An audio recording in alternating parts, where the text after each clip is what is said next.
Ayan guys, Bulalo Capital Restaurant, Tagaytay City, Philippines. Yun ang sabi. So, yan yung fall view. Yung volcano. Yan po ang kanilang volcano.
It actually happens because someone is trying to spread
Ay, sorry.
Good day everybody, it's Single Lady here. Good evening Pilipinas, good evening po sa ating lahat. At yeah, kararating lang po natin ngayon galing ng Tagaytay at nagpasyal-pasyal naman po tayo doon. Wala naman po tayong ginawa kundi nagpasyal at na kumuha ng konting maliliit na mga videos lamang po, kasi po yung camera natin ay syempre for beginning na nag-i-start pa lang ng kanyang channel ay camera muna na cellphone, hindi yung camera na GoPro or yung camera na Canon. Ayan, so kung Canon or GoPro yung ating ginawa, ay yung ating ginamit ay maganda po yung resulta ng ating video. Maganda po siya talaga. So, yan, hoping na nagustuhan nyo, and if you are new of this channel, please subscribe to my channel, like and comment naman po kung saan kayo nakapanood, kung anong lugar, anong country kayo nanonood guys, please paki-comment na lang po.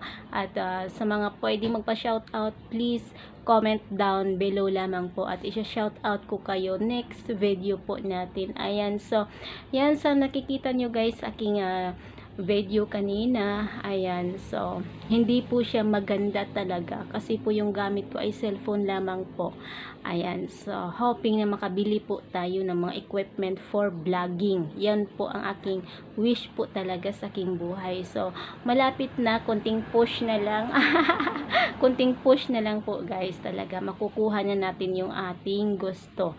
So yan, keep on watching guys, at magtulungan po tayo sa mga nais pong may gustong maipaabot. Ayan, so sa mga may katanungan, pwede pong magtanong at sasagutin ko kayo by next video po natin. Ayan, so yan guys, thank you for watching and stay safe everyone po sa ating lahat, especially na po sa Mindanao.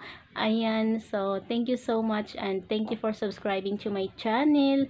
Ayan, sa mga nagtatanong po, ayan, doon sa mga previous vlog ko po, hindi ko po kayo nasagot agad, so pasensya na. Doon nga po pala sa isa kong kaibigan nagtatanong sa aking treatment, so hoping po talaga na andyan na po yung treatment, continue po yung aking ginagawa sa aking treatment sa aking buhok. Ayan, so medyo kumapal na siya, so by next video guys, siguro i-upload ko na yan dito. And yeah, gaya na sinabi ko, again, please subscribe to my channel and like and comment na po. Ayan, so thank you, thank you, thank you, thank you, thank you.